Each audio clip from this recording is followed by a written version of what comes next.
The flight attendant laughed at the homeless man on the flight, until the captain, terrified, shouted, "Is there a fighter pilot on board?" The cabin was buzzing with conversation, passengers whispering and exchanging uncomfortable glances as Carlos, a man with a worn backpack and simple clothes, walked into business class. He hardly seemed like he belonged in this world. The flight attendant, Andrew, looked at him with a sneer, and in a low voice made jokes that no one else dared to hear. How does someone like him afford a seat here? Muffled laughter began to echo through the cabin, everyone seemingly sharing the same thought. But no one knew who was sitting there, a man who, despite his humble appearance, carried a past that could save the flight and everyone aboard. As the flight attendant continued his jokes, the captain, in a panic-stricken tone, interrupted the calm of the flight with a desperate request. "We need a fighter pilot immediately. If anyone here has experience, please step forward now." The cabin went silent. Eyes met, but no one moved. Then, against all expectations, Carlos, the man they had all judged, calmly stood up, ready to save the day.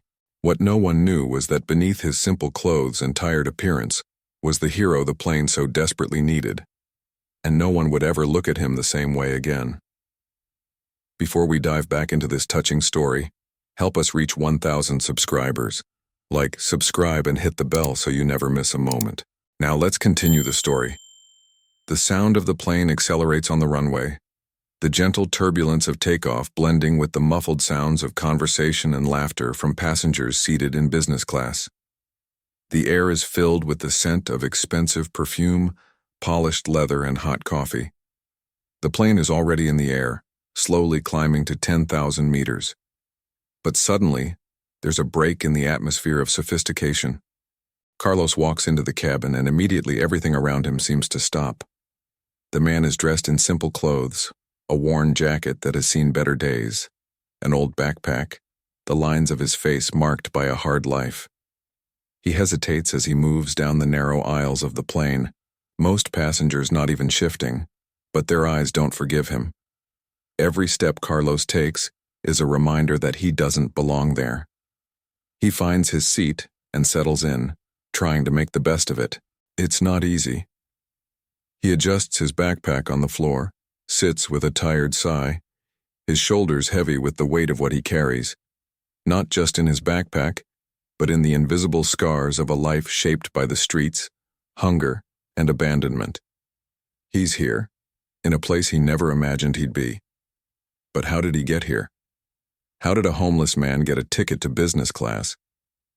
It's in this moment that the flight attendant, Andrew, looks at Carlos with disdain. With a sarcastic smile, Andrew whispers to the fellow attendant beside him, "Now this is a joke, isn't it? How does someone like him end up in business class?" Andrew's tone is almost imperceptible, but the judgment in his words is clear, and the flight crew, who overhear the joke, can't hide their restrained smiles. But to Carlos, it's as if the whole world is watching, waiting for him to fit into a stereotype that isn't his. Carlos doesn't respond. He just sits and looks out the window, losing himself in the clouds, the distant horizon, in a world that seems much more beautiful and peaceful than the chaos he lives in. But the judgment continues. It's not just the flight attendant. Stealthy glances travel over Carlos's body, from the corners of eyes. Everyone here knows he doesn't belong in this place, or at least, that's what they think. As the plane continues on its course, the mood in the cabin grows heavier. The jokes continue, discreet but audible. Must be some luck for the guy," says one passenger in a low voice, not realizing he's being heard. Others laugh. Andrew moves away from his station, but he doesn't take his focus off Carlos, watching him with his eyes as he settles into his seat. Carlos feels the glances but doesn't care. He's used to being invisible. More than that, he's used to being ignored, minimized, and marginalized.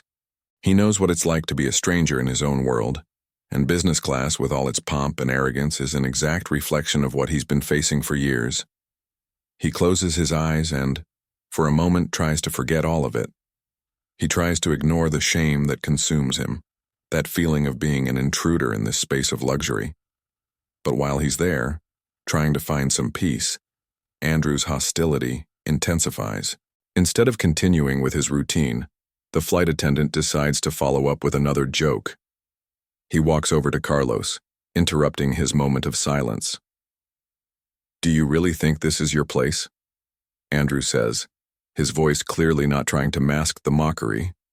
He looks at the passengers as if it's a joke everyone should hear. "Or are you waiting for an upgrade to a social class?" The passengers around exchange quick glances, some raising their eyebrows, others looking at the floor. They knew Andrew wasn't wrong, at least that's what they thought. Carlos was the kind of person who didn't belong here, or at least that's what society said. Business class, with its expensive suits and perfect attitudes, was made for successful, high-status people. Not for someone like Carlos. But Carlos doesn't respond. He doesn't react. He simply fixes his eyes on the clouds stretching out before him, a barrier of serenity he can only touch for a moment. And perhaps for him, this moment on the flight is the closest he's ever been to a sense of belonging. Slowly, the sound of the plane blends with the murmurs, laughs, and whispers that continue to echo through the cabin. And the truth is, while everyone focuses on judging, no one notices the man sitting there with a distant and glorious past, a past no one can see. And that's the great paradox. He may be there physically, but to others, he is invisible. They don't know that beneath the worn clothes and messy hair is a man with a story that could change everything.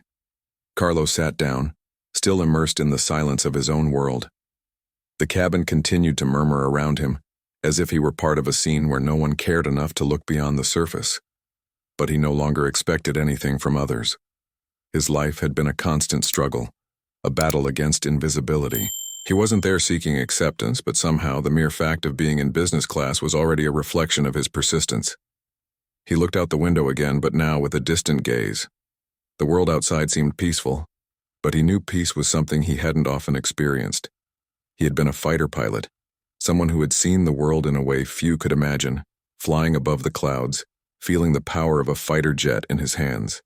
But all of that was before a cruel, relentless fate brought him to this moment. Carlos was more than he seemed at first glance. His past, which everyone was so eager to ignore, was filled with moments of heroism, sacrifices made for something greater, a career he had abandoned but that never truly left him.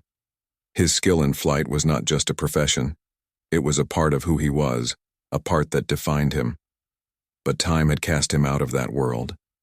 The war ended, and with it, Carlos did too. He found himself lost with no place to belong. And so, he started wandering the streets, looking for something that would reconnect him to something, until, by chance or luck, an opportunity arose. A last-minute ticket for a flight, in business class. He knew he didn't belong there, but for a moment he thought that maybe this was his only breath of something resembling dignity. He didn't dare question the luck that had given him the ticket. Now here he was, surrounded by passengers who had no idea what he had been through. They saw only the dirty homeless man who had dared to step into their world. And then there was Andrew. The flight attendant was the exact opposite of Carlos in every way. Andrew was the personification of status and class. His impeccable uniform, his constantly polished smile, and the attitude of someone who had long gotten used to having control over everything around him. He was the type of person who believed that the world was a reflection of his own actions, and that those with money and power had a natural right to better places, like business class. He looked at Carlos not with curiosity, but with judgment. Carlos was everything Andrew despised, a man who didn't deserve to be where he was, an intruder in Andrew's world. At first, Andrew just watched from a distance, casting quick glances at Carlos without saying a word. It was clear that he considered Carlos's presence a flaw in the elegance and order that he and the other passengers expected. But it wasn't until Andrew started mocking Carlos that his true nature appeared. Andrew believed the world should be as he saw it, and the presence of a man like Carlos there shattered the narrative he worked so hard to maintain.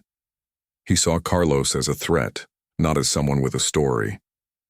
But what Andrew didn't know, and perhaps would never know, was that Carlos's life was far from simple. He had been a hero, not in a distant war, but in his own life. He had fought against forces much greater than any aerial battle, facing adversity and society's rejection, living on the margins but never fully giving up. He was there, not because the world had been kind to him, but because he refused to give up on finding a place where he could be something more than a spectator of his own life. As the turbulence of the situation intensified in the cabin, with Andrew delighting in making jokes disguised as casual observations about Carlos's presence, he still didn't realize how close he was to being challenged in ways he could never imagine. For Andrew, social class was everything. He believed that a person's worth could be measured by their place in the world. Carlos's life, in his eyes, was a system failure, something that shouldn't exist in the same space as successful people like him. Carlos didn't speak much. He was never one to make a fuss about his life. However, if Andrew had paid attention, he would have seen something more in Carlos. It wasn't the dirty appearance or visible exhaustion that marked him. It was the look of someone who, despite everything the world had done to him, still held a flame of dignity, a flame that couldn't be extinguished. Carlos knew he wasn't there because of social class or wealth, but because somehow he deserved that moment of peace, that ticket he wasn't going to waste. But Andrew wasn't interested in looking beyond the surface. He was focused on maintaining order in his small world, where the norms and judgments were clear and unquestionable. To him, Carlos was just another stranger. And so he continued to laugh and make jokes about that homeless man, unaware that the man he so mocked carried within him a story that would make him the only one capable of saving everyone aboard. The flight continued on its course, the business class cabin still full of murmurs and muffled laughter, with Andrew enjoying himself in the shadows. The flight attendant's behavior started to intensify as time went on, and it seemed he couldn't resist the temptation to mock Carlos. It was as if, somehow, his authority was at risk. The fact that such a simple man, so far removed from his world, had infiltrated that space of luxury made him feel threatened. It was as if Carlos's presence broke the natural order of things, the order that Andrew believed to be unquestionable. He approached Carlos again, this time with an even wider smile, as if he were about to make another joke about the man who clearly didn't belong there. But this time Andrew's tone was more aggressive, more merciless. He was no longer just making subtle remarks. He was attacking. "You have no idea how this works, do you?" Andrew said, his voice dripping with superiority. He made a sweeping gesture with his hand, as if showing off the luxury around them. "This place is for people who know how to behave, for people with class." Carlos looked at him for a moment but didn't respond. He didn't need to. He knew that nothing he said would change Andrew's view, and he knew that sooner or later, this tension would reach a breaking point. The flight attendant continued to belittle his presence, and the atmosphere in the cabin became increasingly uncomfortable. Other passengers who had previously been merely observing began to react. Some exchanged nervous glances, others whispered to one another, while Andrew reveled in his new entertainment. He felt powerful, in control of the situation, as if he were showing everyone that he was the guardian of order and class. But in reality, he was becoming more exposed, more vulnerable, without even realizing it. Meanwhile, Carlos, with his distant and serene gaze, remained calm. He knew that Andrew wasn't just mocking him. He was mocking everything he represented. Each joke, every gesture, every word carried the weight of social judgment, of a system that divides people based on appearance and status. But Carlos didn't flinch. He had faced worse battles in life. He had been discarded and ignored by people far more important than Andrew. It wasn't there in the middle of that flight that he would surrender. However, the pressure was growing. Passengers around them began to notice the tension between the two.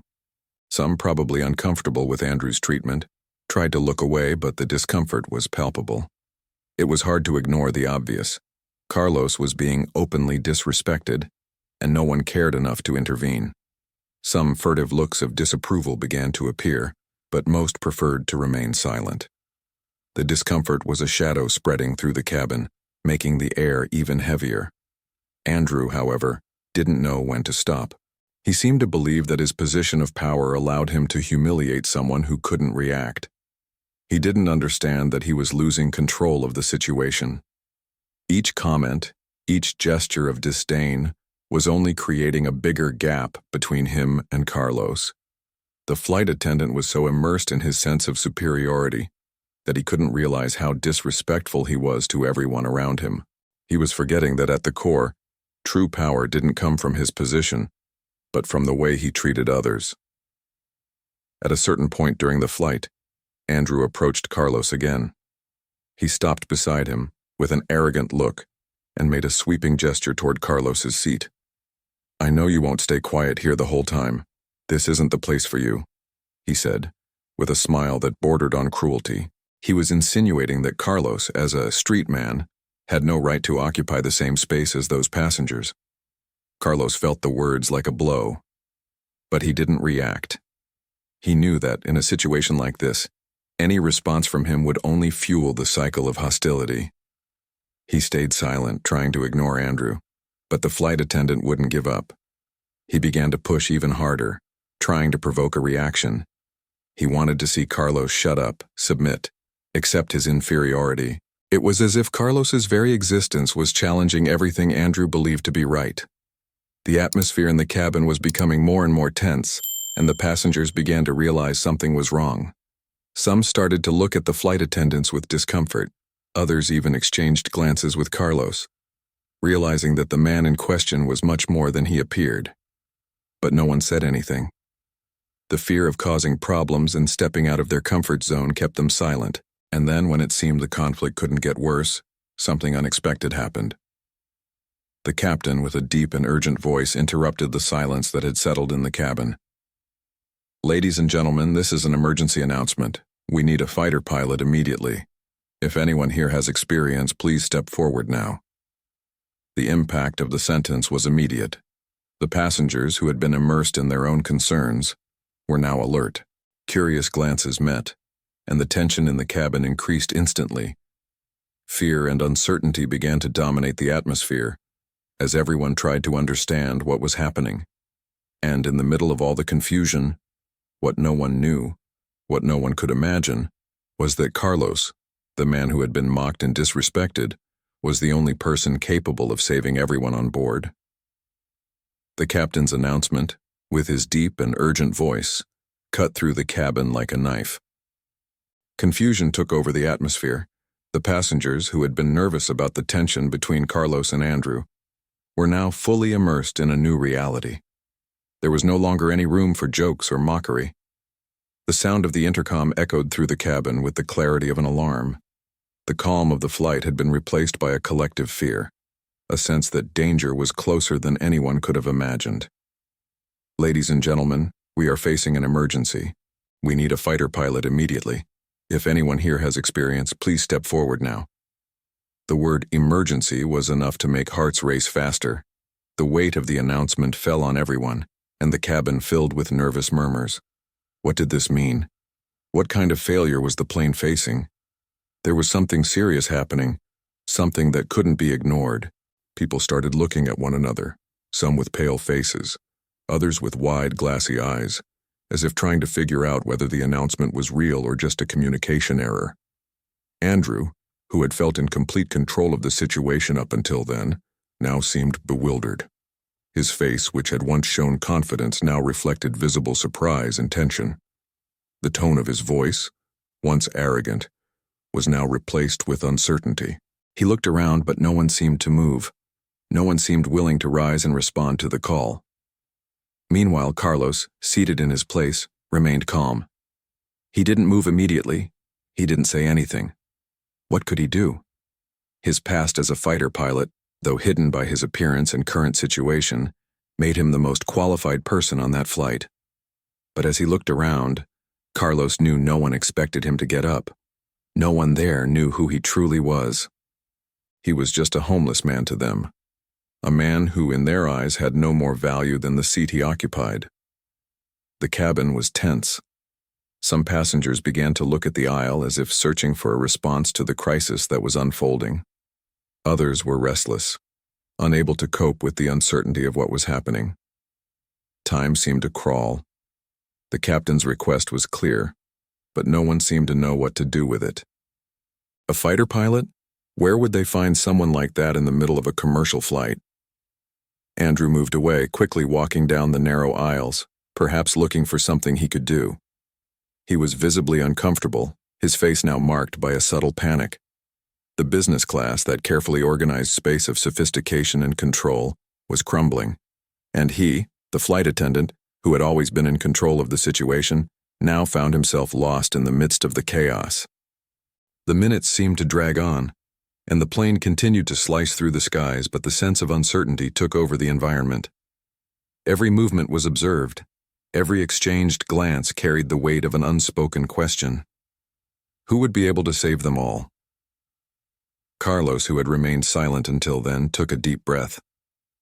The time to act had come. He couldn't wait any longer. He knew there was no time to hesitate. He was no longer the invisible man. He was no longer the man everyone judged. He was the only one who could help, and now it was his turn to prove it. He stood up slowly, with the same calm he always maintained, and began walking toward the aisle. No one looked at him at first. No one recognized him. He was no longer just in his seat. He was acting, doing something no one expected. The silence in the cabin was deafening as he approached the flight attendant's station. Andrew, who was trying to coordinate the situation with the captain, noticed Carlos's approach, but at first he didn't react. He looked at him, as if trying to understand what was happening. There was no ignoring the man now, who was approaching the entrance of the crew's cabin with the same unshakable calm he always had. It was then that Carlos, with his firm and steady voice, said, "I'm a fighter pilot. I can help." The words came from his mouth without fanfare, without any attempt to convince anyone of his truth. It was simply a fact. Andrew's initial reaction was one of disbelief. He looked at Carlos, as if trying to process what he had just heard. A fighter pilot. The man he had mocked and belittled was, in reality, the only one capable of saving everyone there. Andrew, not knowing how to respond, hesitated for a moment. The shock was evident on his face. He didn't know what to do, but looking at the captain, who was also visibly concerned, a small part of him realized there was no more time for disbelief. The plane was in danger, and only Carlos, with his knowledge and skill, could do something. "Let's go, quickly," said the captain, with a grave look. He knew the situation was critical, and the last thing he could do was waste time. "You're with us now." Carlos followed the captain to the cockpit. As he moved away from business class, the passengers' gazes finally turned to him. They were incredulous, but a sense of respect was beginning to take hold of the cabin. The man they had all dismissed was now on his way to save the flight. And, as they watched his back, each of them began to question their own perceptions. How could someone who seemed so insignificant be the hero everyone needed? Carlos walked calmly down the narrow aisles of the plane, with the same serene, unshakable posture that the passengers had come to associate with him, unaware of the great irony it concealed. They saw him as a simple man, someone who had been forgotten by life. But there, in that moment, he was the only person capable of acting. The revelation of his true identity wasn't just a surprise to everyone. It was a real jolt to their perception of who he was. The homeless man, the man Andrew mocked, was now the only hero on board. As he approached the cockpit, the murmur in the business class rows began to increase. The passengers exchanged glances, trying to understand what was happening, but none of them dared speak. It was as if everyone had been hit by a collective shock. That man, whom they had treated with disdain and jokes, was now the only hope to save the flight. How was this possible? How could someone so discarded by society be the last resort for something so serious? Andrew stood frozen, stunned. He looked at the captain as if seeking confirmation. He still couldn't process what he had just heard. "I'm a fighter pilot. I can help." Carlos's words still hung in the air, and Andrew, who had been entertained by Carlos's presence, was now completely speechless. The man he had ridiculed was, in reality, the only person with the experience necessary to handle the situation. The captain, still visibly worried about the critical failure on the flight, looked at Carlos with an expression of relief. "Are you sure you can help us?" he asked, his voice tense, but with a touch of hope. Carlos didn't hesitate. He looked directly at the captain and responded with the confidence that only someone with his training could have. "Yes, I'm a former fighter pilot. Let me do what I know how to do." As Carlos made his way to the cockpit, the atmosphere in the cabin was one of palpable tension. All eyes were on him, but no one dared say a word. Andrew, still in shock, followed every step of Carlos. He watched him enter the cockpit, the door closing behind him, and the weight of it all finally started to settle on him. What had he done? The man he had mocked, the man he had treated as an intruder, was, in fact, a former fighter pilot. He had been so quick to judge him by his appearance, so eager to ridicule him, that he hadn't seen the hidden value in Carlos. And now, here he was, possibly the only person capable of saving the flight. The passengers began to murmur among themselves. Some still couldn't believe what was happening. How was it possible that a homeless man, someone so stigmatized by society, could be the key to their salvation? Carlos's perception was changing before their eyes. He was no longer the invisible man. He was someone with power, a skill that no one could have imagined. The murmurs started to quiet down, replaced by attentive and respectful glances. Some passengers, who had once been the most skeptical, were now starting to realize the irony of the situation. They were on a flight where the most unlikely of heroes had emerged. Inside the cockpit, Carlos was in his element. The lights were flashing, alarms continued to sound, but he didn't let it faze him. He sat in the pilot's seat with the confidence of someone who had been there many times before. The captain, visibly relieved, watched as Carlos began taking control of the situation, adjusting the controls and preparing the aircraft to face the emergency. Carlos knew what to do. He had trained for this type of situation, faced crises in combat, dealt with the most extreme situations life could offer. Now he was in a commercial flight, responsible for saving dozens of lives. But he didn't hesitate. He knew that for him, this wasn't any different from the many other situations he had faced before. He wasn't an improvised hero. He was an experienced pilot, a man who knew how to stay calm and act under pressure. Outside, in the business class cabin, the passengers were now paying attention to what was happening. They couldn't see what was going on inside the cockpit, but they knew something was being done. They began to perceive Carlos's transformation. The man they had judged and ridiculed was in fact doing something they all couldn't. He was taking control of the situation. Andrew, still standing in the aisle, felt a mix of shame and admiration. He was starting to understand the true lesson that was unfolding before him. He had been so quick to judge, so blind to look beyond Carlos's appearance. Now, he felt the weight of his ignorance. He didn't know what to do with this new knowledge, this new perspective being forged right before his eyes. He knew nothing would ever be the same after that moment. Inside the cockpit, Carlos continued maneuvering the plane with precision. Every movement, every command was executed with the confidence of someone who had faced much more complex situations. The captain, who had been in a panic, was now breathing more easily. He knew he was in good hands. He wasn't in command anymore, but instead of feeling fear, he felt respect and gratitude toward Carlos. In the cabin, the change in perception of Carlos was evident. The man who had once been ignored, mocked, and ridiculed was now the only one capable of saving them all. He was no longer an intruder. He was a hero, and no one there would ever forget that. The sound of the plane cutting through the sky in a firmer, more controlled manner, replacing the noise of panic that had once dominated the cabin, began to calm the passengers. The tension had been palpable up until that moment, with each jolt of the aircraft serving as a reminder that they were at the mercy of something greater. But now, with Carlos in control, the aircraft began to stabilize. The plane, which had previously seemed on the verge of losing control, was now navigating the skies with precision. Inside the cabin, the passengers couldn't see what was happening, but they could feel the change.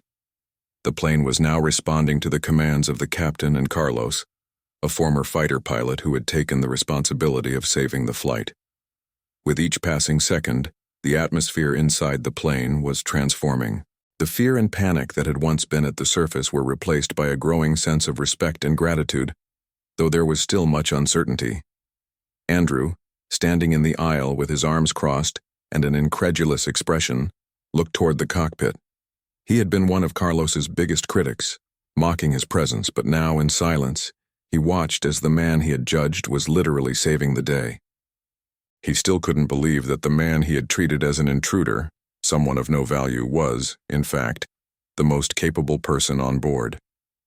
The flight attendant, who had always seen himself as part of the system, a guardian of class and order, now felt the weight of his own ignorance. He looked toward the cockpit, but his gaze was no longer one of disdain or superiority. It was a gaze of shame, mixed with a growing respect. He didn't know how to deal with this transformation. He didn't know how to process the fact that he, who had believed that a person's worth was tied to their appearance and social class, had made a colossal mistake. Inside the cockpit, Carlos's reaction was simple. He was used to moments of crisis. The experience he had wasn't limited to his past as a fighter pilot. It came from the numerous situations in which he had faced adversity in life. He knew what it was like to be ignored, marginalized, discarded. But he also knew what it was like to be resilient, to stay calm under pressure, and not let others' perceptions define his value. And now, he was demonstrating that to everyone on board. He adjusted the controls, communicated with air traffic control, making movements with calm and precision. The captain, who had initially been alarmed by the situation, now looked at Carlos with a silent gratitude. He knew that without Carlos's presence, the flight wouldn't have had another chance. Carlos didn't just save the flight. He saved everyone on board, showing that the true skill and value of a person don't come from what they appear to be, but from what they are capable of doing when the moment demands it. Minutes passed slowly, each one carrying a new understanding. The aircraft, which had been in danger, was now stabilized. The mood in the cabin began to change. Nervousness was replaced by a sense of relief. Passengers began to breathe more easily, some even looking toward the aisle, trying to understand who the man was who had calmly taken control. And then, the moral turn occurred. Andrew, who had once felt in control of his position, found himself disconcerted. The arrogance with which he had treated Carlos had been replaced by a sudden humility. He had judged someone by their appearance, thinking that this defined who the person was. But now, he knew the truth. The man he had seen as a stranger, someone of no value, had shown himself to be a hero. He had the skills and experience Andrew could never have imagined. The flight attendant began pacing nervously up and down the aisle. He glanced at the cockpit one more time, and this time, it wasn't with a look of disdain or doubt. It was a look of reflection, as if he were beginning to see life and people in a completely different way. He, who had always believed that business class was a place of superiority, was now realizing that a person's true value wasn't measured by the clothes they wore or the class they belonged to. But the change in Andrew wasn't immediate. He was still trying to process what was happening, trying to understand how he had been so wrong in his judgment. He, who had thought he controlled everything, now found himself facing the reality that control is an illusion, and that no one is truly superior to anyone, regardless of their status or appearance. When the plane finally stabilized, with Carlos fully in control of the situation, the captain gave a small smile of relief. He approached Carlos, still sitting with the same calmness in the pilot's seat, and said, "Thank you. I don't know what would have happened without you." Carlos, with a slight nod of his head, didn't say a word. He knew words weren't necessary. He wasn't there to seek recognition, and certainly wasn't there for people to see him as a hero. For him, what mattered was that the flight was safe, and everyone on board was well. Meanwhile, in the business class cabin, the passengers began to reflect on what had just happened. They knew that, in that moment, Carlos's story had changed forever. He was no longer the invisible man. He was now someone everyone would recognize, not for his appearance or situation, but for his actions. He had risen when everyone was lost, and with his skills and courage, he had shown everyone that a person's value isn't in what they have, but in what they are capable of doing. Carlos's transformation from a homeless man to a recognized hero was also reflected in Andrew. The flight attendant, who had once judged people based on their social class, now found himself facing life's real lesson. Never underestimate someone based on their appearance. because it's in the action and choices of each individual that their true value is revealed. The aircraft was finally stabilized. The crisis had been controlled, and the tension that had dominated the cabin disappeared like vapor, leaving behind a reverent silence. Carlos, with his calm and serene demeanor, remained seated as the captain checked the final procedures. What could have been a catastrophic disaster was now resolved, thanks to the skill and experience of the man who, just moments before, everyone had ignored. The plane continued its course, the journey returning to normal, but the atmosphere on board had already changed forever. Andrew, on the other hand, couldn't calm down immediately. He stood in the aisle, looking toward the cockpit where Carlos remained, the only person who had truly made a difference. The shift in his perception was happening slowly, but with a profound impact. The man he had ridiculed, the one he had assigned so little value to based on his appearance and status, was now seen with different eyes. Andrew felt a mixture of shame and admiration, something he never imagined he would feel for someone like Carlos. He moved a little away from the aisle, retreating to a more isolated corner of the cabin.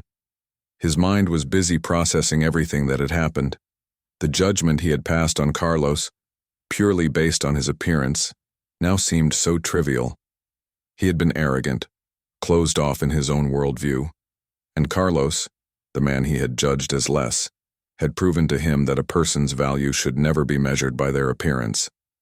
He knew he had made a mistake too big to ignore. After a few minutes of silent reflection, Andrew approached Carlos, who was still in his calm position. The flight attendant didn't know exactly what to say, but there was something that needed to be done. The situation that had unfolded in the last few hours was something he would never forget, and he knew he needed to redeem himself. As he got close to Carlos, Andrew's tone was much humbler than anyone could have expected. The man who had once been full of sarcasm and disdain now seemed to reflect what Carlos represented, someone seeking redemption. I don't know how to thank you," Andrew began, his voice now quieter, more sincere than before. "What happened here today, I never imagined. I was wrong. And I know that. And I don't know how to fix everything I thought before I knew who you really were." Carlos, as always, didn't respond immediately. He didn't need to. The simple fact that Andrew recognized his mistake spoke for itself. For Carlos, there was nothing more to be said. He had done what he did best, save lives and show that appearances deceive. It wasn't about being recognized or rewarded, but about doing what was necessary. Andrew, seeing that Carlos wasn't in a hurry to speak, took the initiative to continue. I saw what happened, Carlos. And it was hard for me, you know. I thought I knew what I was doing, that I saw things clearly, but everything changed. He looked directly at Carlos, his gaze now filled with genuine respect. "You showed me that sometimes the most invisible people have the greatest stories. I was wrong, and I have no words to explain how much I regret that." Carlos, still in his tranquil posture, looked at Andrew, not with judgment, but with a deep understanding of what was happening. He knew that true transformation doesn't happen overnight, and that the simple fact of Andrew being there, speaking sincerely about his mistake, was already an important step. Carlos wasn't seeking vengeance or harboring resentment. He knew that life was about choices, and Andrew's choice to approach and apologize was the most important one of all. "We are not our labels," Carlos finally said, his voice soft yet firm. "People look at me and only see a homeless man. They don't know what I was or what I can do. But it's not what we wear that defines us, it's what we carry inside." He paused, and his expression shifted slightly, as though he were reliving everything he had gone through. "I'm not what you thought. None of us are." Andrew remained silent for a moment, absorbing Carlos's words. He knew that what had happened there would be a lesson hard to forget. He had been challenged to look beyond appearances, to realize that the true essence of a person isn't found in life's labels, clothing, or social status. Carlos's words had penetrated deeply, and he felt a transformation happening within himself, something he never would have expected on a day like that. The business-class cabin, which had once been divided by glances of judgment and discomfort, was now silent. Passengers began to move more calmly, some still exchanging glances with Carlos, now with a quiet respect. There were no more laughs, no more jokes. The man they had ignored was now being recognized for his courage and skills. What had once seemed like a stain in business class now appeared to be an opportunity for learning, a chance to see the world from a new perspective. Meanwhile, Andrew, with a more reflective look, moved away from Carlos. He had approached him, and the conversation that took place there, more than just an exchange of words, was the change he needed. It was the recognition that appearances truly deceive, and that a person's true dignity and value aren't measured by the circumstances they find themselves in, but by the choices they make and the actions they take. Carlos, observing the scene around him, knew that despite everything, the greatest impact of that journey wasn't in the words spoken, but in the actions he took to save the flight, and more importantly, to show everyone the great lesson that empathy, respect, and understanding are the greatest values a person can have. The moral was clear: never underestimate another, for the true strength of a person is something that can only be recognized when you look beyond the surface. Thank you so much for watching this story until the end. If you enjoyed it, don't forget to leave a like, and if you haven't subscribed yet, please subscribe to the channel so you won't miss the next ones. I'd love to hear your thoughts. What did you think about the choices made by the characters? Do you agree with how things unfolded, or would you have done something different? Drop your opinion in the comments below,